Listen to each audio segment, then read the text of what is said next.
come very late in life, mainly because if your creatinine test, which is the marker of kidney function, is 1.8 or 1.7, it would still mean that half your kidneys are gone. And at that stage, you hardly have any symptoms. You pass good urine, your urination, if at all, will be a little frequency, once or twice extra in the night, which you take it as cold or winter or part of diabetes, and in elderly people part of prostate and so on. So you would pass it off as a simple urinary complaint and not give you a clue for kidney disease. Only when and even if the creatinine becomes 3, the conclusion is hardly 1/4 of kidneys is remaining in your body, and lot of doctors, patients feel, okay, the normal value is up to 1.5, mine is only 2.5 or 3, I may be having a very mild disease, when actually the kidneys have almost gone. There is 70-75% damage. So even if 10, 15, 20% of kidneys are remaining, the functions are enough to carry on for normal life. And that's the reason why you send patients for dialysis only when the kidney function is 5%, or you send them for transplant when it is 5 to 8% of kidney function remaining. Maybe abroad they will send at 10%, but in India around 5 to 7% kidney function if it is remaining, we still carry on with conservative medical line of treatment. The fear is that unless and until you do certain preventive tests or you do certain health checkups, you will miss the bus, you will miss the early disease. And hence, if you are asking me a question of what test would pick up a kidney disease earlier, then let me answer it by way of the fact that everybody who's beyond 50 years should undergo a routine kidney health checkup, whether he has a symptom, a disease or not, if you can afford. If not, then at least there are high risk groups of people who must undergo these preventive tests. And even my foundation called Mumbai Kidney Foundation is taking up on itself to try and proclaim, or not proclaim, but try and spread this message that prevention is the only way you can pick up an early kidney disease. And the tests are not too expensive. Even if you do a simple urine routine test, then that protein leakage can be picked up. Significant quantity or reasonable quantity leakage in the urine will be picked up.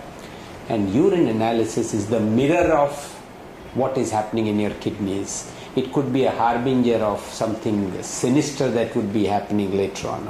It doesn't cost too much, less than 60, 1800 rupees, you will get a urine test done.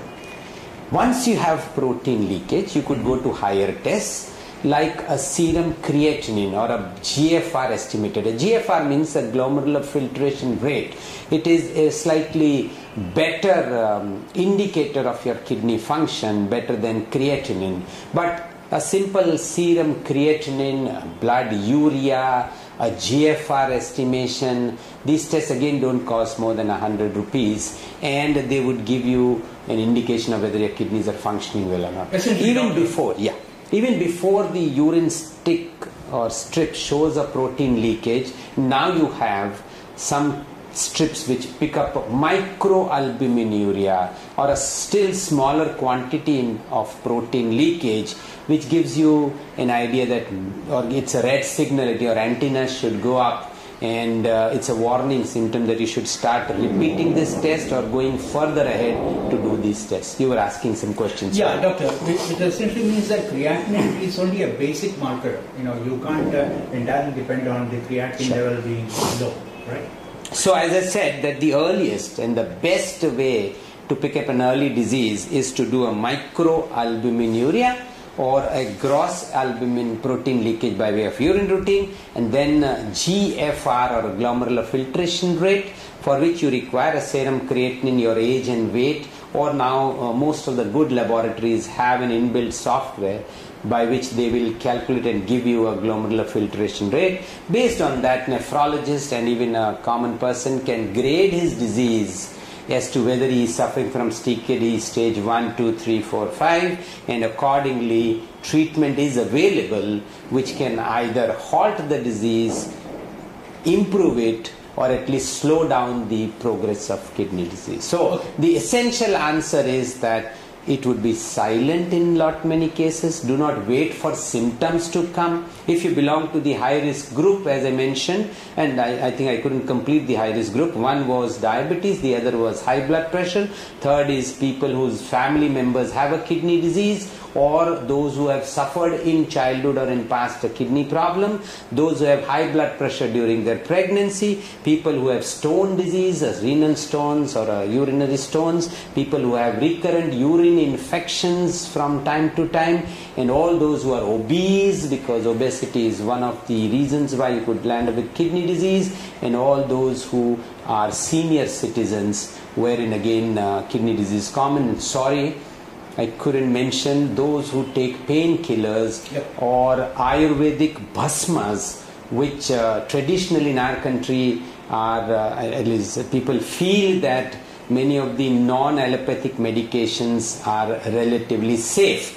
That doesn't mean allopathic is safe. Allopathic definitely has its problem of certain medications, but just be careful when you go for non-allopathic medications also. Some of them would contain heavy metals, and in a normal individual it may not cause that much harm, but with somebody who has a borderline kidney functions, his kidney or his body will retain those heavy metals in much larger quantities instead of excreting by way of urine, and this heavy metal toxicity can have bad consequences. Yeah. Okay, doctor, when it comes to heart problems caused by kidneys, you really think that kidney failure can actually make heart problems worse?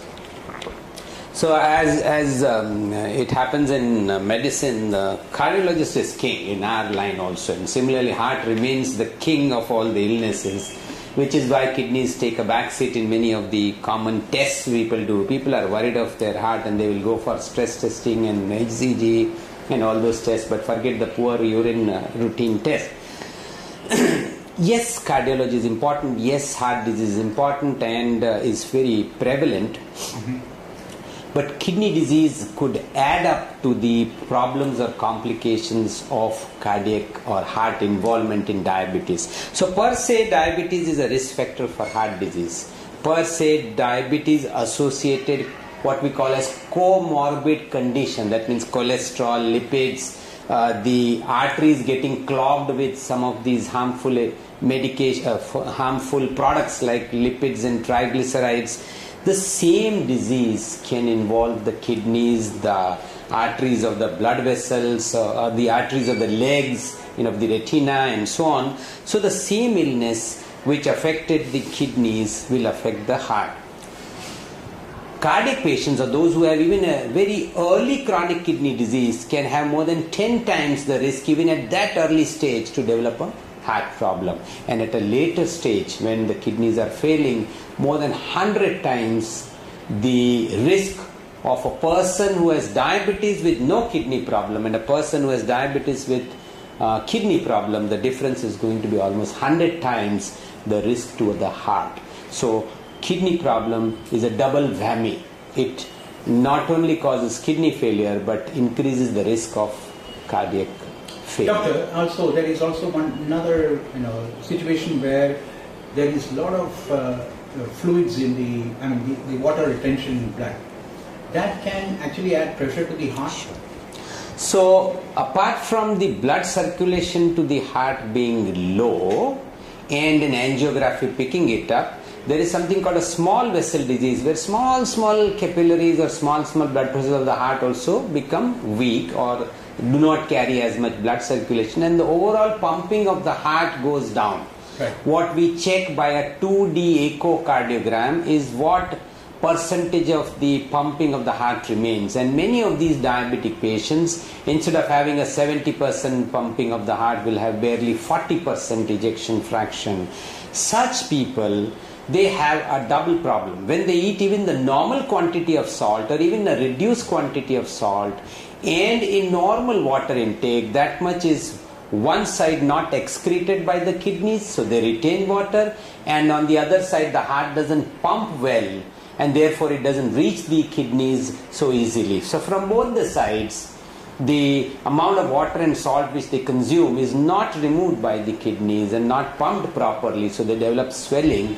And therefore be careful of advising a kidney patient to drink a lot of water. If he has a poor heart and if he has a poor kidney, your advice of drinking a lot of water could have an extremely harmful effect. So a lot of water is good for those whose kidneys are functioning normally and they have a stone disease or they have a urinary infection. Such kidney illnesses should be treated with a lot of water. Or a normal person who doesn't want to have a kidney problem, he should drink a lot of water. But once your kidney functions are poor or once your heart functioning is poor, a lot of water is harmful. In fact, you should restrict water. So by the way, I thought I should just give this advice to a lot of people. Perfect. Doctor, it's also known that the blood pressure as well as anemic conditions get worse when kidneys fail. Of course, it's also because of that hormone. Yes, I'll come to it. Yeah. So we all know that kidneys do remove the harmful waste products of the body. Normal, whatever you eat is converted into waste products. But it also removes water, it also removes salt, it also removes certain electrolytes like potassium and so on. Other than that, it has a hormonal function. That means the kidney is a source of producing certain hormones which are important for your blood pressure management, which are important for the bone marrow to produce blood, and which is important for your bones and muscles to remain healthy.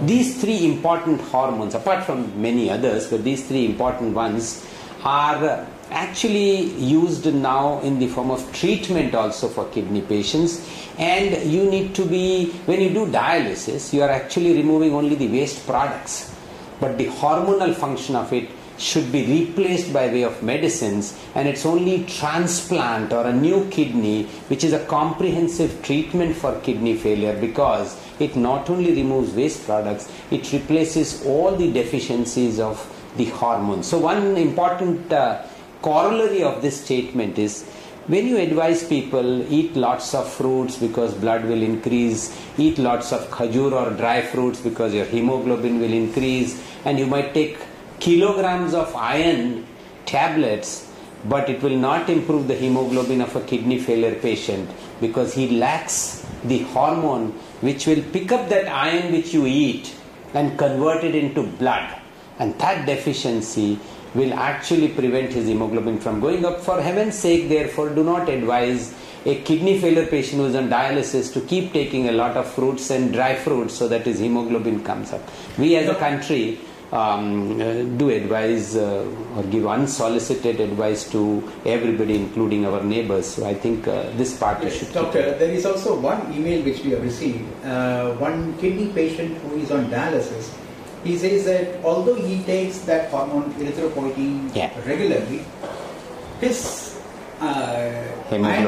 hemoglobin is simply not picking up. It's still around 7 to 8. Right. What could be the reason for that kind of situation? Yeah. So there are two parts to this answer. One, the hemoglobin is dependent on many factors other than this erythropoietin hormone. Your iron level should be good, your B12 level should be good, and if you are a vegetarian, you could be having a B12 deficiency. Your folic acid levels have to be good.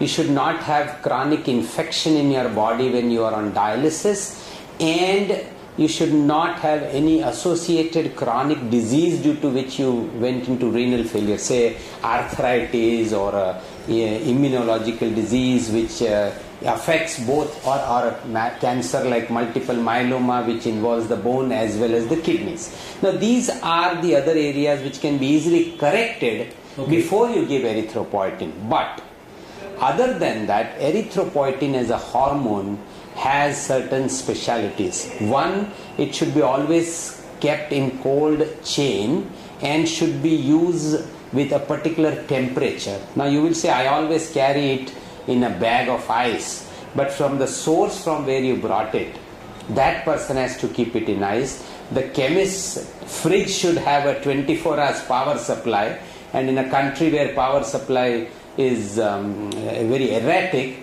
we will face situations where the cold chain will be not maintained properly. Absolutely. Thirdly, if your dialysis is inadequate and the blood levels of urea and creatinine are very high, that even if you take erythropoietin, unless you remove all the toxins from the body, erythropoietin will not work, and finally body can sometimes produce antibodies against erythropoietin, which then whatever amount of erythropoietin you will take will be destroyed by the body, and it will not have an effect on the bone marrow to produce But is there a solution to that, dealing with antibodies? So there are a lot of products which have been tried. One, instead of erythropoietin, people try other kinds of what we call as ESAs, erythrocyte stimulating agent. That means certain other items which can stimulate the bone marrow to produce blood, which will not be handled by the antibodies. They are not against.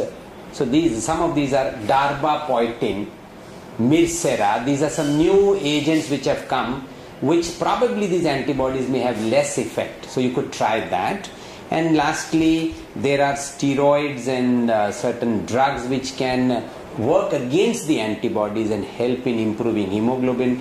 But more often it is a difficult solution, and you will end up eventually receiving blood transfusions. So best way is to get a transplant done, and your problem of erythropoietin sensitivity is lost. Doctor, by any chance can any internal bleeding also cause So this is an important point which we lost in our discussion, that other than your medications not making blood, they may be making blood, but you may be losing blood, and commonly you can lose blood through the stomach, other than the other organs, but through the stomach it is common, because many of these people would be on blood thinners like icosapent and so on, and at the same time when you do dialysis, then you use another blood thinner which can prevent the clotting of blood during dialysis. So you could lose blood and not be aware of it.